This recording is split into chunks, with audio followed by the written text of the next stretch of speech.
మనల్ని ఇబ్బంది పెట్టేటువంటి వ్యక్తులను దేవుడేం వదిలిపెట్టడు. ఎందుకంటే వాడు ముట్టింది ఎవరినో తెలుసా? ఆయన బిడ్డని. పగ తీర్చుట నా పని, నేనే ప్రతిఫలం ఇత్తును. పగ తీర్చుట నా పని, నేనే ప్రతిఫలం ఇత్తును. ఎరా, నిన్ను బాధ పెడుతుంటే వాడి సావేదో వాడే చేస్తాడని చూస్తా ఊరుకునేవాడిని అనుకున్నావు ఇందిరా నాయనా. నిన్ను ప్రేమించి నీకై ప్రాణం పెట్టిన వాడిని నేను.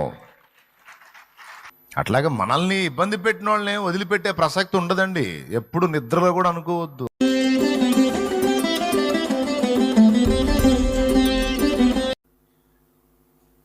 శత్రువు అయిన సైతానుగాడు లేకపోతే మన పరిపూర్ణత ఏంటో మనకి తేలదు, దేవునికి కూడా తేలదు. విలన్ ఉండాలి. దేవుడా ఆయన మనసుకి మనల్ని ఇబ్బంది పెట్టలేడు, కాబట్టి ఇబ్బంది పెట్టేవాడు ఒకడు ఉండాలి. ఆ ఇబ్బంది పెట్టేవాడిని వినియోగించి మనల్ని పరిపూర్ణులుగా చేయడానికి ఆయన నిర్ణయించాడు. మనల్ని పరీక్షించడానికి, పరిశోధించడానికి, మనల్ని దిద్దుబాటు చేయడానికి, మనలో ఉన్న ఎగస్ట్రాలను తొలగించడానికి, అన్ని విధాల మనల్ని సిద్ధపరచడానికి. ఎవడు వేస్ట్ గాడు అనుకున్నావో, ఎవడు దరిద్రుడు అనుకున్నావో, ఆ దరిద్రుడిని దేవుడు వినియోగించాడు.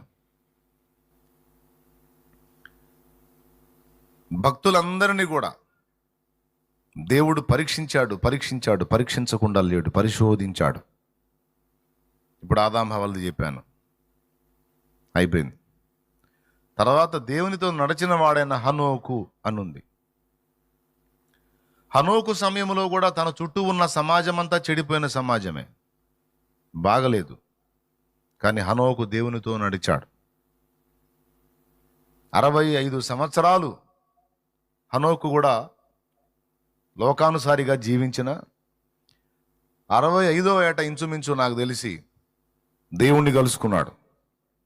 దేవుణ్ణి కలుసుకోకముందు అతను కూడా మారు మనసు లేని బ్రతికాడు అప్పటి జనాంగాన్ని అనుసరించి. కానీ ఎప్పుడైతే దేవుని దర్శనం పొందాడో ఆ తర్వాత ఇంచుమించు 300 సంవత్సరాలు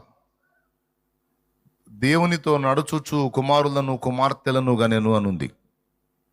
ఇది ఆదికాండం 5లో ఉంటుంది.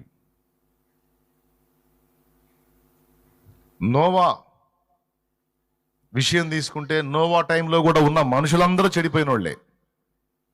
అందరూ చెడిపోయిన వాళ్ళని ఎందుకు అంటున్నానంటే, జల ప్రళయంలో ఒక్క నోవా ఫ్యామిలీ తప్ప ఇంకెవరు బతకల, మొత్తం పోయారు. ఆఖరికి నోవా పుట్టింటోళ్ళు పోయారు, వాళ్ళ భార్య పుట్టింటోళ్ళు పోయారు, కోడళ్ళ పుట్టింటోళ్ళు కూడా పోయారు. ఇప్పుడు నోవా అనేవాడు ఉన్నాడంటే అతనికి ఒక ఫ్యామిలీ, అతనికి ఒక బ్యాక్గ్రౌండ్ ఉంటుంది కదండి. నోవాకు ఒక భార్య ఉందంటే ఆమెకు ఒక ఫ్యామిలీ, అది బ్యాక్గ్రౌండ్ ఉంటుంది కదండి. ఏ బ్యాక్గ్రౌండ్ లేకుండా ఎవరు రారుగా. తర్వాత నోవాహుకు 3 కొడుకులు, మరి వాళ్ళకి కోడళ్ళని చేసుకున్నాడు, వాళ్ళ భార్యలు చేసుకున్నాడు అంటే కోడళ్ళు, వాళ్ళకు కూడా ఫ్యామిలీస్ ఉంటారు కదండి. జలప్రళయంలో ఎవరి శేషం మిగలలేదండి, ఒక్క ఈ 8 మందే బ్రతికారు. అంటే టోటల్గా నోవా బ్యాక్గ్రౌండ్ చెడిపోయింది, నోవా భార్య బ్యాక్గ్రౌండ్ చెడిపోయింది, నోవా కోడళ్ళ బ్యాక్గ్రౌండ్ అంటే వాళ్ళ ఫ్యామిలీస్ అన్నీ చెడిపోయాయి. ఇంతమంది చెడిపోయిన వాళ్ళు వాళ్ళ చుట్టే ఉన్నారు. అర్థమైందా? ఒకళ్ళిద్దరు కాదండి, ఒక సమాజమే మొత్తం టోటల్గా మరణపాత్రమైన స్థాయిలోకి చెడిపోయారు. వీళ్ళందరి మధ్యలో వాళ్ళను ఉంచాడు, చుట్టూ చెడిపోయిన వాళ్ళే. ఇంతమంది చెడిపోయిన వాళ్ళ మధ్యలో ఈ 8 మందిని పరిశోధించాడు. వాళ్ళు విశ్వాసం నిలబడ్డారు, దేవునికి భయపడ్డారు, దేవుని క్రమశిక్షణలో కొనసాగారు. ఫలితంగా ఏం జరిగింది? అంతకాలము వారిని ఉండనిచ్చి వీళ్ళని శోధించడానికి ఎవరినైతే వినియోగించాడో, ఏ దుష్ట సమూహం అయితే వాళ్ళను నిగ్గుదేల్చడానికి శోధకులుగా వాడబడ్డారో, వాళ్ళందరికీ ఒక్కసారే నిర్మూలం జరిగింది.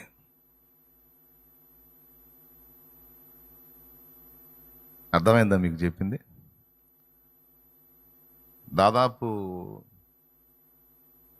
80 నుంచి 100 సంవత్సరాల లోపు ఇంచుమించు నోవా వాళ్ళకు ప్రకటించాడు. వాళ్ళు వినలా. పైగా నోవాహుని శోధించారు, ఎగతాళి చేశారు, నోవా బిడ్డల్ని శోధించారు. వాళ్ళని ఇబ్బంది పెట్టారు, హేళన చేశారు. వాళ్ళు వినలా. కానీ అలా ఇబ్బంది పెట్టే వాళ్ళందరూ ఎక్కువ మంది ఉన్నారు. పాపం వాళ్ళ చేత శోధించబడే ఈ కుటుంబం మాత్రం చాలా చిన్న కుటుంబం. వీళ్ళు 8 మంది ఒకరికొకళ్ళు చెప్పుకొని బలపరుచుకోవటమే. ఇదేం చిన్న మంద, అదేం పెద్ద గుంపు. ఏ గుంపు? శోధకుల గుంపు, రాబందుల గుంపు.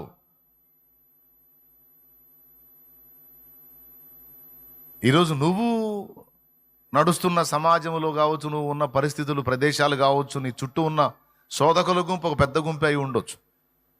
ఆ పెద్ద గుంపు మధ్యలో ఏదో ఒంటి పక్షిలాగో లేకపోతే చిన్న గుంపులాగో నువ్వు ఉండొచ్చు. బ్రదర్, ఎందుకయ్యా ఈ గుంపు మధ్యలో నన్ను ఉంచావు? నన్నన్నా తీసేయచ్చు, లేదా ఈ గుంపు నన్న దూరం చేయొచ్చు అని నువ్వు అంటావు. అంటే ఆయన అంటాడు, లేదు ఉండాలి వాళ్ళు అంటాడు. ఎందుకు అంటే నీ సంగతి తేల్చడానికి అంటాడు. దేవునికి స్తోత్రం. నా సంగతి తేలుస్తా? అవును, నీ సంగతి తేల్చడానికే.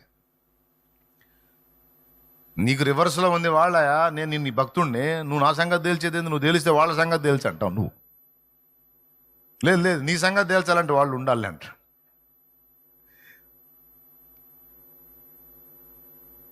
ఏం చేస్తావు నువ్వు? చెప్పు, ఏం చెప్తావు? ఏమయ్యా, భక్తుడి సంగతి తేలుస్తావా, భక్తిహీనుల సంగతి తేలుస్తావా? నువ్వెవరు ఫేవర్గా ఉండాలి ప్రభా? నువ్వేంది వాళ్ళని నా నిమిత్తం ఉంచాను అంటావు? ఏంది నన్ను శోధించడానికి వాళ్ళు ఎందుకు ప్రభా? అంటే లేదు నాయన, నీలో పరిపూర్ణత రావాలి. నీలో పరిపూర్ణత రావాలంటే నీకు ఆ శోధకులు ఉండాలి. వాళ్ళు నిన్ను వేధించాలి, బాధించాలి, పీడించాలి. అందులోనే నువ్వు పరిపూర్ణత చెందాలో కొలిక్కి రావాలి, నీకు తేలాలి.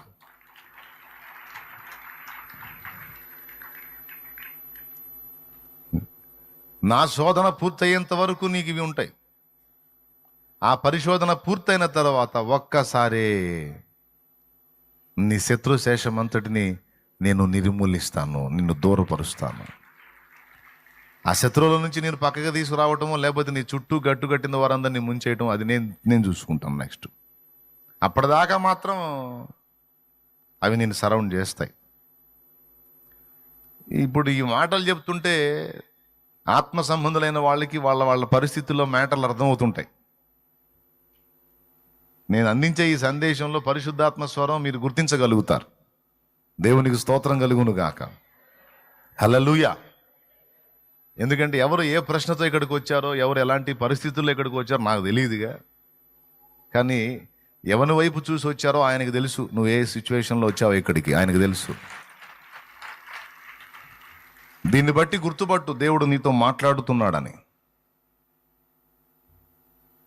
నీ చుట్టూ గట్టు కట్టినటువంటి శత్రువులు, పరిస్థితులు, అవి ఏ రూపంలోనన్నా ఉండని నిన్ను శోధించేవి. ఆయన ఏమంటున్నాడంటే, నేను వాటిని వెళ్ళగొట్టున్న అవసరం. ఎందుకంటే నా మాట చొప్పున వారు నడుతురో లేదో నేను వారిని శోధించి తెలుసుకుంటా. గనుక నేను వెళ్ళగొట్టును, ఉండాల్సిందే వాళ్ళు. ఎంతవరకు అంటే నోవా సంగతి తేలేంత వరకు వాళ్ళు ఉండాలి. లోతు సంగతి తేలేంత వరకు సుధమ మనుషులు ఉండాలి. వీళ్ళని నిగ్గు తేల్చిన తర్వాత ఇక వాళ్ళ సంగతి చెప్తా. మీరు చాలాసార్లు క్రైస్తవ మిషనరీల హతసాక్షి చరిత్రలు వినే ఉంటారు. హతసాక్షులుగా ముందు వీళ్ళు చేశారు, తర్వాత వాళ్ళని ఎవరైతే హతసాక్షులుగా చేశారో వాళ్ళందరికీ దేవుడు చేశాడు చేయాల్సిన న్యాయం. మొదటిలో శత్రువులే గెలుస్తారు. మొదట్లో వాళ్లే సంబరం చేసుకుంటారు, వాళ్లే పండగ చేసుకుంటారు, వాళ్లే ఫంక్షన్లు చేసుకుంటారు, మనకి టెన్షన్ ఇచ్చి. అర్థమైందా? తర్వాత గట్టిగా దేవుడు చర్య తీసుకుంటాడు. మనకి ఒత్తిడి కలిగించి మనల్ని ఇబ్బంది పెట్టి శోధించడం పూర్తయిన తర్వాత, మన నుండి దేవుడు ప్రక్షాళన చేయాలనుకున్న విషయాలన్నీ చేసిన తరువాత, మన విశ్వాసం నిగ్గుదేలిన తరువాత, అప్పటిదాకా మనల్ని క్షోభ పెట్టిన, ఒత్తిడికి గురి చేసిన దుర్మార్గుల ఆట తర్వాత దేవుడు ఒక్కసారిగా కట్టిస్తాడు.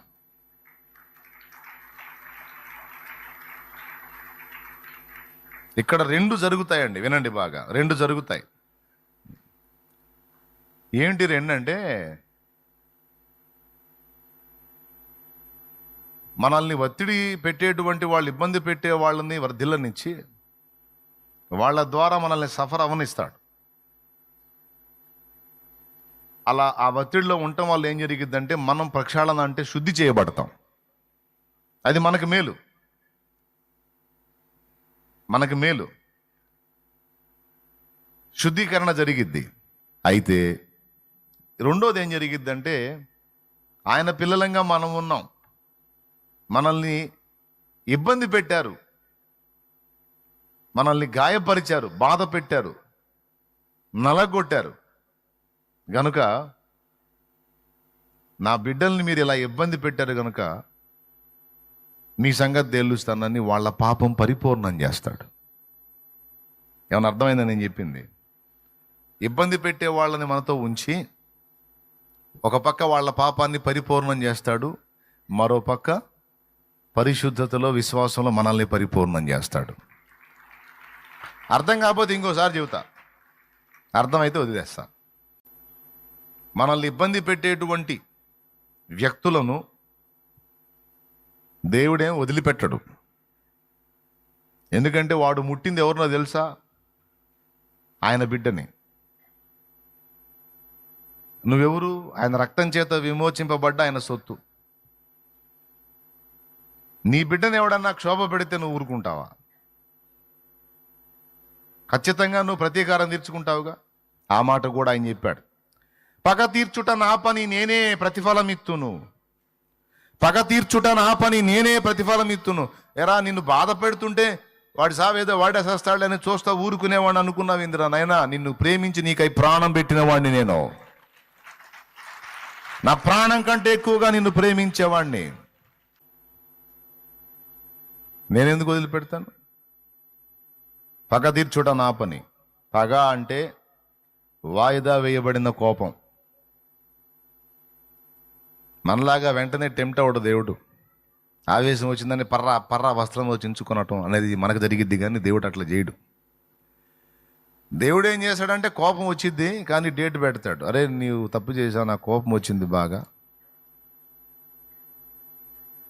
నిన్ను 2026 మే నెలలో తంతాను నిన్ను అన్నట్టు. దేవునికి స్తోత్రం. నేను 2026 జనవరిలో తప్పు చేస్తే, జనవరిలో నిన్ను ఇబ్బంది పెడితే మేలో తంతం ఏంది? నువ్వు ఇప్పుడే తన్నాలి అంటే, లేదు నీకు 5 నెలల టైం ఇస్తున్నాను, నేను 5వ నెలలో నిన్ను తంతాను అన్నట్టు.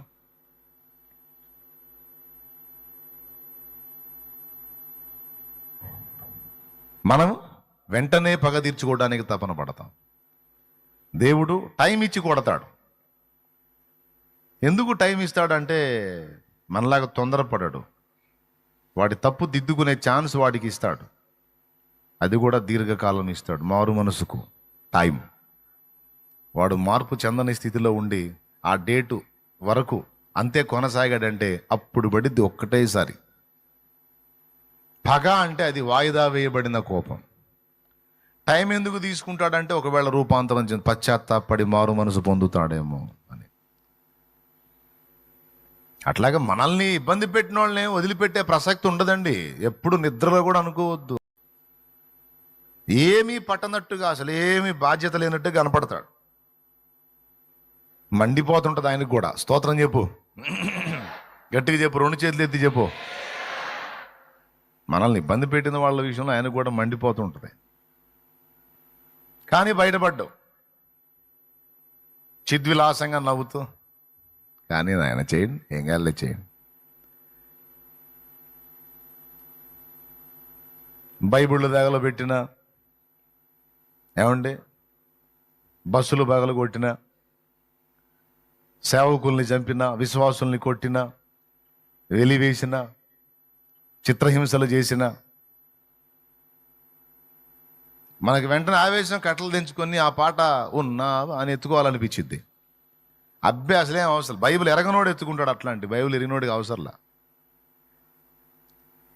ఎందుకంటే విశ్వాసం అనే దాని యొక్క నిజ నిర్ధారణ అగ్ని పరీక్షలోనే బయటపడిద్ది.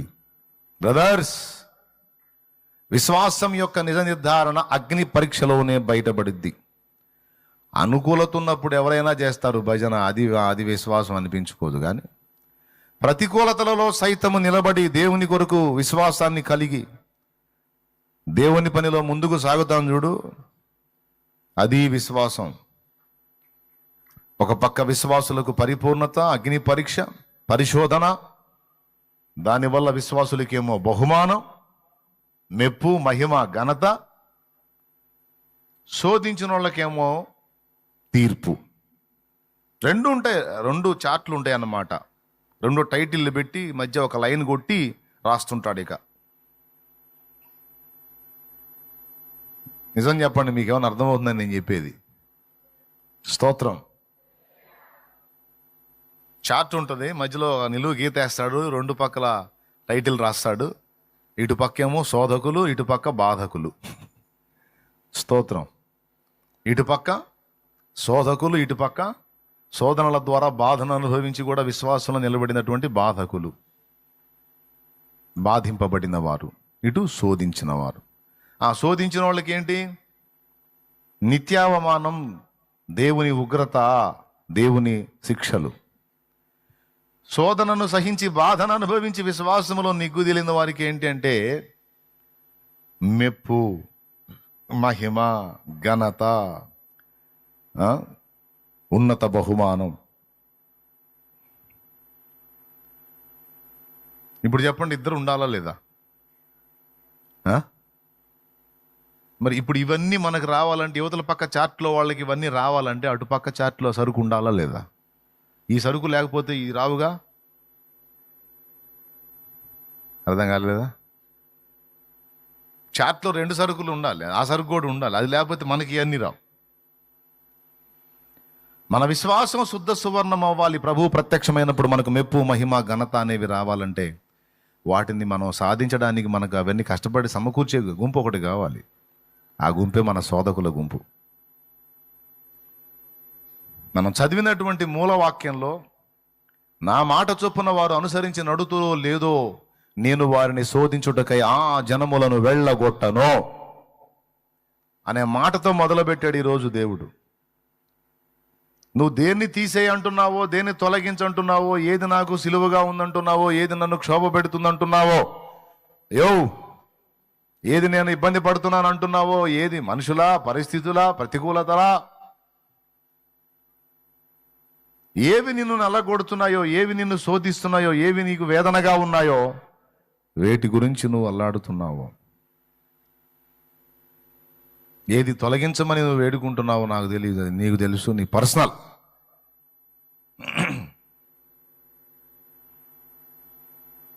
నాకు కూడా ఉంటుంది ఏ ఒత్తిడిలో లేకుండా ప్రశాంతంగా ఉండాలని. నాకుంటాయి. నాదొక పోరాటం, నిత్య పోరాటం. ఒకటి పోతే ఒకటి, ఒకటి పోతే ఒకటి అన్నట్టు. మీకు తగ్గ పోరాటాలు మీకుంటాయి. వాగ్దానాలు చూసే బ్రహ్మాండంగా ఉంటాయి, వాగ్దానాలు సూపర్ ఉంటాయి. ఆహా, ఈ వాగ్దానం వచ్చింది, ఇక నాకు ఇక తిరుగులేదు అనిపిస్తుంది. మళ్ళీ వాగ్దానం కూటం అయిపోయిన తర్వాత మళ్ళీ స్టోరీలోకి పోతేనే మళ్ళీ స్టోరీ మొదలైంది. పెద్ద పెద్ద వాగ్దానాలు చేసా, మళ్ళీ కథ అంతే ఉంది. ఏంది ప్రభువా? ఓకే, దానికి సమాధానం.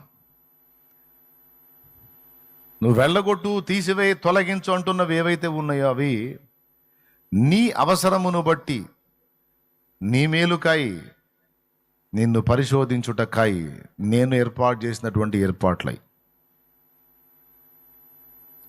నీ నుండి నేను ఆశించినటువంటి పరీక్ష, పరిశోధన పూర్తయిన తర్వాత వాటిని నేను తీసేస్తా. ప్రజెంట్ నువ్వు వాటికి వెళ్ళి చూడొద్దు, నువ్వు నాకెళ్ళి చూడు. విశ్వాసయాత్రలో ముందుకు సాగు. ఒకటే గుర్తుపెట్టుకో, నా సెలవు లేకుండా, నా అనుమతి లేకుండా నీకు ఏవి రాలేదు, రావు, సంభవించవు. వచ్చినాయంటే నా అనుమతి ఉంది. అది ఎరిగి నువ్వు నాకెళ్ళే చూస్తూ ముందుకు సాగు. అనుమతించిన నేను, చుట్టూ ఉంచిన నేనే జోక్యం చేసుకొని తీసేస్తా. నువ్వు తిప్పలు పడొద్దు. నువ్వేదో వాటిని వదిలించుకోవడానికి నువ్వు ట్రై చేయొద్దు, అవి వదిలిపోవు. ఆ సమయం వచ్చినప్పుడు నేనే తొలగిస్తావు. ఇప్పుడు నువ్వు అడగాల్సింది ఏంటంటే ఒక్కటే డైలాగ్, వాళ్ళని తీసేయి, వీళ్ళని తీసేయి, ఆ శోధన తీసేయి, ఈ కష్టం తీసేయి కాదు. నీ డైలాగ్ ఒకటి ఉండాలి. దేవునికి వెళ్ళి తిరిగి ఏముండాలి చెప్పు? ఏముండాలి నీ డైలాగ్? ఒక్కటే, సమయము రాలేదా ప్రభు? అది నువ్వు అడగాల్సింది అదే. ఎంతవరకు నాయనా సమయం రాలేదా? ఆయన మౌనంగా ఉంటాడు. వచ్చిందనుకో స్పందిస్తాడు, వచ్చింది, విడుదల సమీపించింది. ప్రతిదీ కూడా ఆయన ఏది చేసినా ఒక టైం ప్రకారం చేస్తాడు. అదే మన దేవుని స్పెషల్. గట్టిగా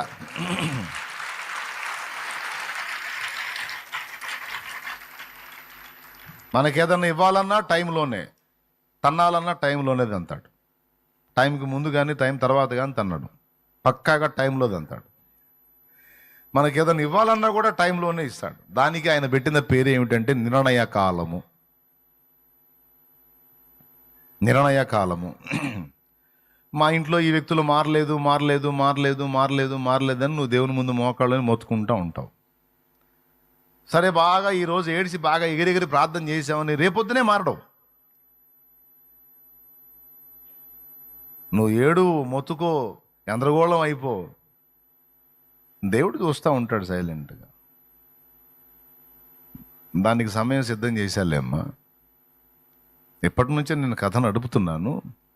క్లైమాక్స్కి వచ్చి ఆ వికెట్ పడేటప్పుడు కొంచెం టైం పట్టింది, వెయిట్ చేయరా అంటే నువ్వేమో ఆగలేవు. ఇంకెప్పుడు నాయన ఈ దుర్మార్గుడు ఎప్పుడు మారుతాడు ప్రభు? సైకోడు ఎప్పుడు మారుతాడు నాయన? సాగు కొడుతున్నాడు తండ్రి నీ భర్త కోసమో, కొడుకు కోసమో, లేకపోతే ఆ కూతురు నింసబెట్టి అల్లుడి కోసం చేస్తావు తల్లి నువ్వు ప్రార్థన, లేదా కూతురు కోసం. నువ్వు అడిగిన విజ్ఞాపనలన్నీ చేసి, విజ్ఞాపన చేసి నువ్వు మర్చిపోతావు. ఆన్సర్ రాక స్టార్టింగ్లో ఎగిరెగిరి చేస్తావు, కొద్ది రోజుల తర్వాత ఇక వదిలేస్తావు. దాన్ని ఏ చేసినా ఏం రావట్లేక, అది దేవుడి చిత్తం చేయగలిగింది, వదిలేస్తావు. మర్చిపోతావు. ఇక నువ్వు చేసే ఈ విషయాల కోసం నేను అడిగానన్న సంగతి కూడా మర్చిపోతావు. కానీ ఆయన మర్చిపోడు. ఎందుకంటే నువ్వు మోకాళ్ళుని చేసిన మొరలన్నీ అక్కడ రాయబడతాయి.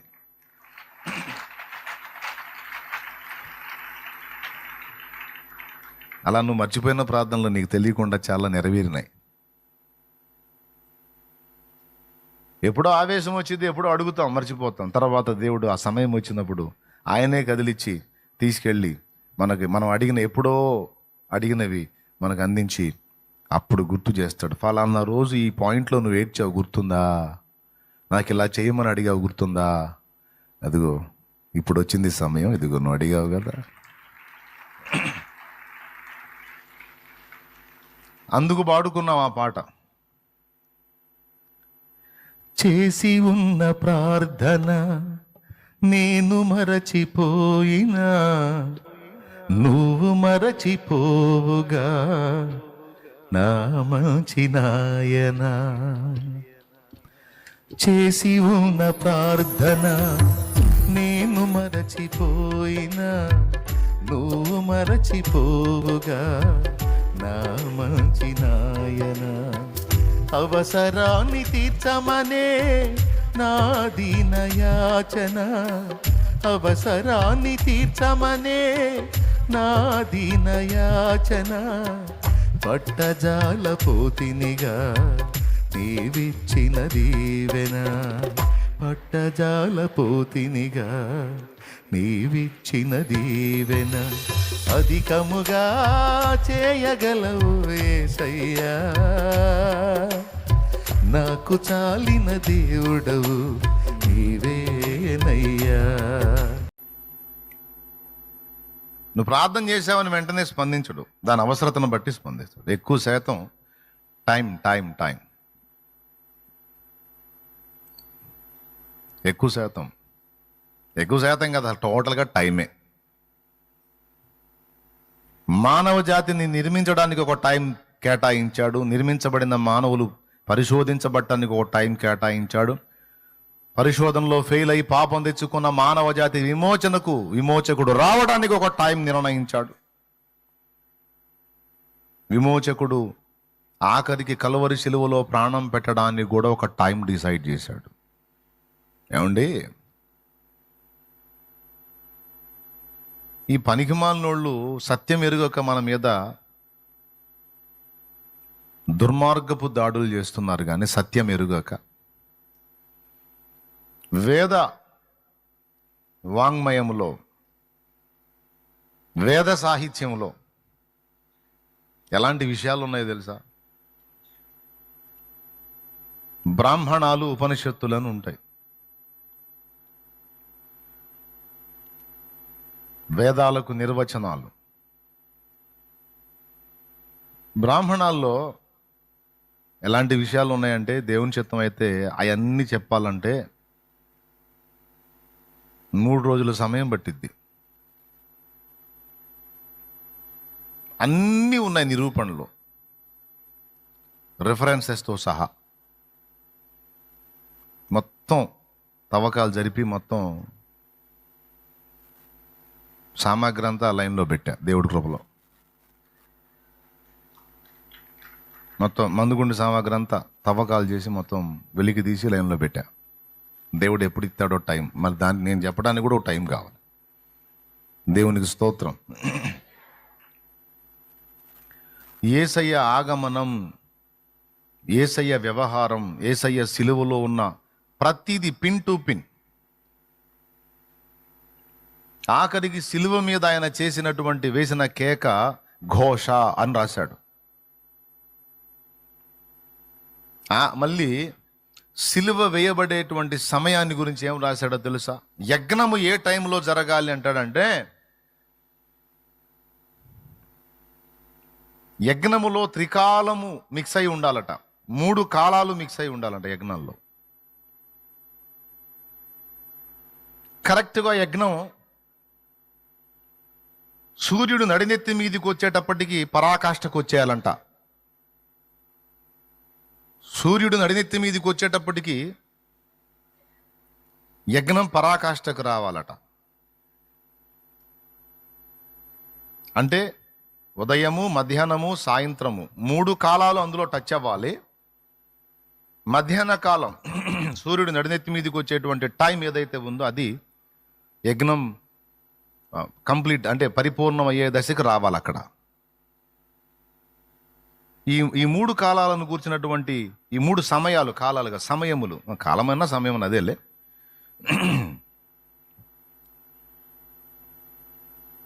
గురించి వేద సాహిత్యం మాట్లాడింది.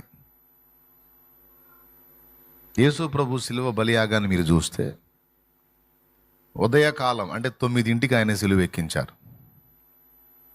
సూర్యుడు నడినెత్తి మీదకి వచ్చే టైం మధ్యాహ్న కాలంన ఆయన మాట్లాడటం మొదలుపెట్టాడు. సాయంత్రం ప్రారంభమయ్యేటువంటిది 3ంటి దగ్గర నుంచి, అక్కడ సాయంత్రం టచ్ అయింది. ఆయన ప్రాణం విడిచే టైం ఇంచుమించు 3 గంటల వేళ. ఉదయ, మధ్యాహ్న, సాయంత్రం 3 కాలాలు వేద సాహిత్యంలో ఏవైతే టైమ్స్ చెప్పాడో ఆ 3 టైమ్స్లో ఖచ్చితంగా యేసయ్య సిలువ బలియాగం జరిగింది. చూడు,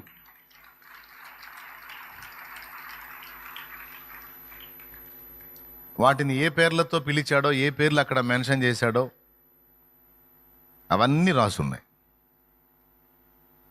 అవన్నీ చదువుతుంటే మైండ్ పోతుంది. అరే వీళ్ళ బుర్రపాడు, ఏమి బుర్రరా నాయన, చూడండిరా, కాస్త పరిశోధించండిరా, ఈ వ్యక్తి ఎవర్రా, ఆయన కాక ఇంకెవరు అంటే. ఎందుకు చెప్పానంటే ఈ విషయం ఇప్పుడు చెప్పాలనుకోలేదు. టైం ప్రస్తావన వచ్చింది, ప్రతిదీ టైం మెయింటెనెన్స్ చేస్తాడు దేవుడు అని.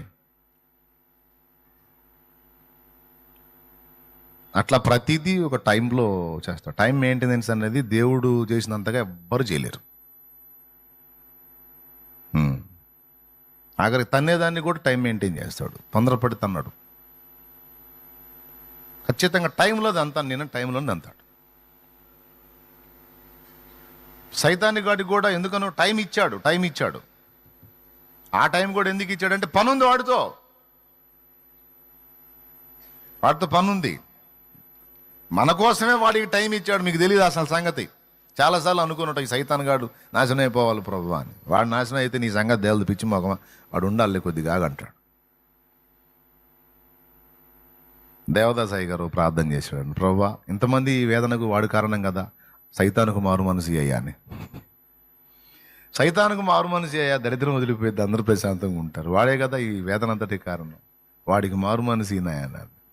దేవదాసు అది జరగదని చెప్పాడట దేవుడు. వాడేదో తెలియక అమాయకంగా మీలాగా తెలిసి తెలియక చెడిపోయినాడు కాదు, స్పష్టంగా తెలిసి తెలిసి కావాలని చెడిపోయినాడు. నిద్రపోతున్నాడు లేకపోవచ్చు, నిద్ర నటిస్తున్నాడు లేపలేము. కాబట్టి వాడికి శిక్షే, వాడికి పరివర్తన రాదు దేవదాసు అని తండ్రి మాట్లాడట.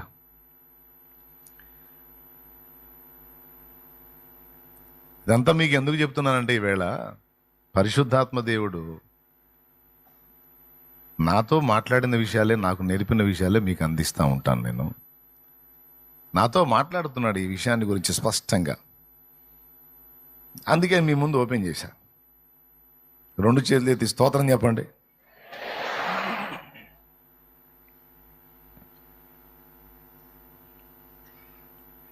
ప్రతిదానికి ఒక సమయము గలదన్నాడు ప్రసంగి 3లో.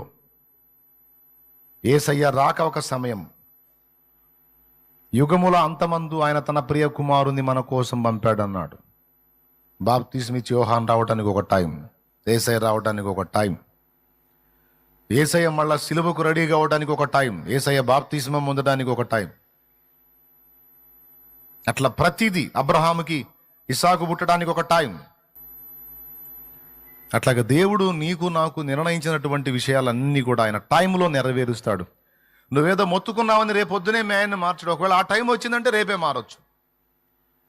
కొంతమంది ఈ సాక్ష్యం ఇస్తారు, నేను నిన్న భారంగా ప్రార్థన చేశాను, తెల్లారేసరికి మారాడు. అంటే నిన్న ప్రార్థన చేసి ఇవాళ మారటం కాదు, ఎప్పటి నుంచో రెడీ చేసుకుంటూ వస్తున్నాడు, వెంటనే అక్కడ జవాబు వచ్చినట్టు కనపడింది, కానీ దానికి ముందు చాలా టైం తీసుకుంది. ఇదంతా ఎందుకు చెప్తున్నానంటే, కొన్ని ప్రార్థనలకు జవాబులు శీఘ్రంగా రావు, త్వరగా రావు. రానప్పుడు నీకు ఒక నిరాశ నిస్పృహ వచ్చింది. ఇది గుర్తుపెట్టుకో, విడుదల అనేది నీకు రావాలి, కార్యసిద్ధి అనేది నీకు కలగాలి. అయితే అది నీ టైంలో కాదు, దేవుడు తన టైంలో చేస్తాడు. దీన్ని బట్టి నువ్వు కృతజ్ఞతలు చెప్పొచ్చు దేవునికి. నువ్వెప్పుడు ఎల్లప్పుడూ దేవుని ముందు కూర్చొని అడగాల్సింది ఏంటంటే, ఇది ఇలా చేయి, అది ఇలా చేయి అని ఆర్డర్ వేయటం కాదు. ఆయన ఒక ఆర్డర్లో చేసుకుంటూ వస్తాడు. నువ్వు అడగాల్సింది ఒక్కటే, టైం రాలేదా ప్రభు, సమయం ఇంకా రాలేదా? అయితే పోనీలే నాయన, నీ సమయం వచ్చిన దాకా నిరీక్షిస్తా, వేచి చూస్తా, ఎదురు చూస్తా తండ్రి. నేనైతే నమ్ముతున్నా దేవా, నువ్వు నన్ను ఇలాగనే ఉంచేదానికి ఇష్టపడవు. నేను నలుగుతున్నాను ఒక అంశాన్ని గురించి అంటే దానికంటే ఎక్కువ నువ్వు గాయపడతావు. ఎందుకంటే నువ్వు మా నాయనవు, మా తండ్రివి నాయన. మేము ఎంత ఏడుస్తామో అంతకు రెట్టింపు గాయం నీకు అవుతుంది. మేము నవ్వుతా సంతోషంగా ఉంటేనే నువ్వు హ్యాపీగా ఉండే తండ్రివి, కానీ మేము ఏడుపులతో పెడబొబ్బులతో ఉంటే నువ్వు ఆనందపడేవాడివి కాదు కదా నాయన. మమ్మల్ని ప్రేమించే నాయనవు నాయన. నువ్వు ఇంత ప్రేమించే నాయనవై ఉండి ఈ గాయాన్ని, ఈ వేదనలని, ఈ శోధనలను అనుమతించావంటే ఏదో నా మంచికే కదా నాయన. పర్వాలేదు నాయన, పర్వాలేదు. ఒక్కోసారి బాగా వేదన కలుగుతుంది, తట్టుకోలేకపోతున్నాను. శక్తి నాయన, శక్తి నాయన, నీ టైంలోనే తీసే నాయన, నీ టైంలోనే కార్యం చేయ నాయన.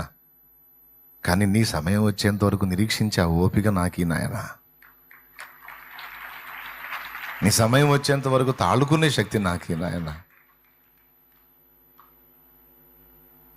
నీ చిత్తమే సిద్ధించని నాయన. కొంచెం ఎక్కువగా వేదనగా ఉంది నాయన అని ఆయన ముందే కూర్చోను. అప్పుడు నీకు దాన్ని తాళుకునే శక్తి ఇస్తాడు, నెమ్మదిని ఇస్తాడు, ధైర్యాన్ని ఇస్తాడు, కార్యాన్ని త్వరపెట్టి ఆ సమయంలోనికి రప్పించి మీకు విడుదల ప్రకటిస్తాడు. అప్పులోళ్ళు ఉన్నారు మీలో చాలామంది. అప్పులు ఎంతమందికి ఉన్నాయి చేతులు ఎత్తండి. అది ఓకేనా?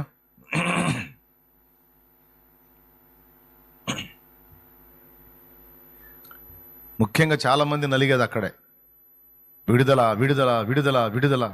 నన్నెవరు అడిగేవాళ్ళు ఉండకూడదు ప్రభువా, నన్నెవరు ప్రశ్నించేవాళ్ళు ఉండకూడదు ప్రభువా. నాయనా నాకు స్వేచ్ఛని తండ్రి, నాయన ఇంక లైఫ్లో అప్పు చేయను తండ్రి, నన్ను మన్నించు తండ్రి, కర్మగాలు చేశాను తండ్రి, మొదలుపెట్టాను ఎట్లా జరిగిందో తెలియదు అయ్యా, కుప్ప అయిపోయినాయి నాయన, బతకాలో సావాలో అర్థం కావట్లేదు ప్రభా, అయ్యా సావలేక బతుకుతున్నా, బతకలేక చస్తున్నా ప్రభా, నాకు విడుదల అయ్యా అని ఎప్పుడు మోకాళ్ళు వేసినా ఖచ్చితంగా ఇది ఒక అంశం. కానీ నువ్వు అడుగుతూ ఉంటావు, అదేమో కదిలినట్టేం కనపడదు. చేసి చేసి చేసి విసుగు పుట్టి చివరికి ప్రార్థన కూడా చేయబుద్ది కాదు అప్పుల గురించి. భార్య అంటది భర్తతో, ప్రార్థన చేద్దామయ్యా దేవుడే తీసేస్తాడు. ఏందమ్మాయి తీసేది, చేయబుద్ది కాట్లా. ఎన్నిసార్లు చేశాను అనుకున్నా, ఏది యేసు ప్రభు మరి, ఏది దేవుడు మరి, నువ్వు చేయలే, నువ్వు చేస్తున్నావు, నువ్వు నేను చేయను. కొంతమంది భార్యలు భర్తతో అంటారు, ప్రార్థన చేద్దాం అమ్మాయి దేవుడే తీసేస్తాడంట, చేశాను, ఉపవాసాలు ఉండి కూడా చేశా. ఏం జరిగింది, ఏం జరలా, నువ్వేమన్నా అనుకున్నా అసలు ప్రార్థన చేయబుద్ది అట్లా అనేవాళ్ళు ఉంటారు. తప్పు లేదు పాపం, దేవుడు కూడా అర్థం చేసుకుంటాడు. పిచ్చిది మొరపెట్టి మొరపెట్టి మొరపెట్టి విడుదల రాకపోయేసరికి ఇసుగు పుట్టి ఇంకా నేను ఆ అంశం వదిలేస్తున్నా నేనైనా వదిలేసిందని ఆయనేం బాధపడ్డాడు, అర్థం చేసుకుంటాడు. అలాగని మీరు ప్రార్థన చేయడం మానకండి, అడగండి. అయితే ఒక్కటి గుర్తుపెట్టుకోండి, చుట్టూ ఇశ్రాయేలుకు శత్రువులు ఉన్నట్టు ఈ అప్పులనే శత్రువులు ఎంతవరకు నీకు అవసరమో అంతవరకు అవి ఉంటాయి. నువ్వు అడిగినా సరే దేవుని సమాధానం ఏంటంటే, నీవు నా ఆజ్ఞను అనుసరించి నడుచున్నట్లు, నీవు నా విశ్వాసం ముందు స్థిరమై నిలుచున్నట్లు, అలాగ ఉందువో లేదో నేను తెలుసుకున్నట్లు, నేను వాటిని తొలగించను, నేను వాటిని తీసివేయను, ఉండాల్సిందే నీకు. పోనీ పరిశోధన అయిపోయినాక తీసేస్తా.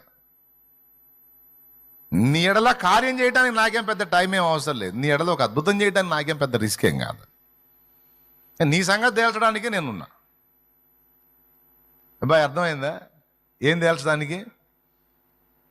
నీ సరుకేందో, నీ సత్తా ఏందో, నీ సంగతి ఏందో తేల్చుకోవడానికి నేను అట్లా ఉంచేవాడిని అంతే. నాకేం చేతగా కాదు, లేకపోతే అబ్బో నేను తీర్చలేనంత గొప్ప అప్పు నాయనా అది, అబ్బో చాలా కష్టం అని కాదు. నీ పాప రుణమును తీర్చడానికి నా ప్రాణమే పెట్టిన వాడిని నేను. నీ పాప రుణము, పాపమనే అప్పును తీర్చడానికి నా ప్రాణమును క్రయధనముగా సమర్పించిన వాడిని నేను. తెలుసుకో నా ప్రేమ. అంత చేసిన వాడిని ఇప్పుడు దీన్ని ఎందుకు అంటే, నా బిడ్డలుగా మీరు పరిపూర్ణులగున్నట్లు, మీ విశ్వాసము పరిపూర్ణమగున్నట్లు, మీరు విశ్వాసమందు నడచిన వారిని రేపు మెప్పు మహిమ ఘనత పొందున్నట్లు, శ్రమ కొలిమిలో మిమ్మల్ని ఉంచాను, పరిశోధనకే ఉంచా, పరీక్షకే ఉంచా అని మాట్లాడుతున్నాడు ఆయన ఈవేళ.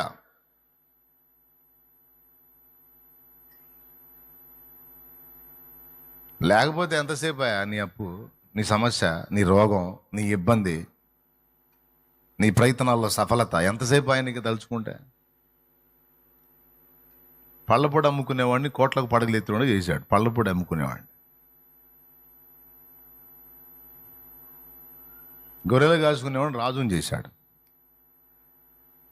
ఇంచుమించు 120 సంస్థానాల మీద చక్రవర్తిగా ఉన్నవాడిని 7 సంవత్సరాలు గడ్డి తినే పశువులా మార్చాడు. జరగలేదు ఇవన్నీ? శూన్యమైపోయినటువంటి దాన్ని, అగాధ జలములతో చీకటితో కప్పబడ్డ దాన్ని సుందరమైన సృష్టిగా 6 దినముల్లో మార్చి పడేశాడు. దేవుని బలంతో పోల్చుకుంటే నీవు నేను ఎదుర్కొనేది సమస్యలు ఏ పాటివి? ఇలాంటి సాక్ష్యాలు ఎన్ని? 100, 1000, 1,00,000 కాదు, కోట్లున్నాయి. కాదంటారా? నేను చెప్పిన కహానీలు అంటారా? లేదా దేవుడికి శక్తి లేదా? ఉంది, కానీ తొందరపడ్డావు. నువ్వు నా దగ్గరికి వచ్చినా నేనేదో ప్రార్థన చేశానని వెంటనే స్పందించడు. ఇప్పుడు దాకంటే ఆ అమ్మాయి ప్రార్థన చేసింది, ఇప్పుడు మా అబ్బాయి ప్రార్థన చేశాడు, శాలేం అబ్బాయి నువ్వు చేసావు కదరా, ఇక నుంచి నేను చేస్తాలేపో, ఇక రేపే చేస్తాపు అనడు. ఏడుసావులే పోవా అంటాడు. ప్రభా నేను చేసా ప్రభా ప్రార్థన, ఏంటి నేను? ఏంది నువ్వైతే ఏందిరా, నీకే గతి లేదు, మళ్ళీ నువ్వు చేస్తే వాళ్ళగా? నీకైనా వాళ్ళకైనా నా సమయములోనే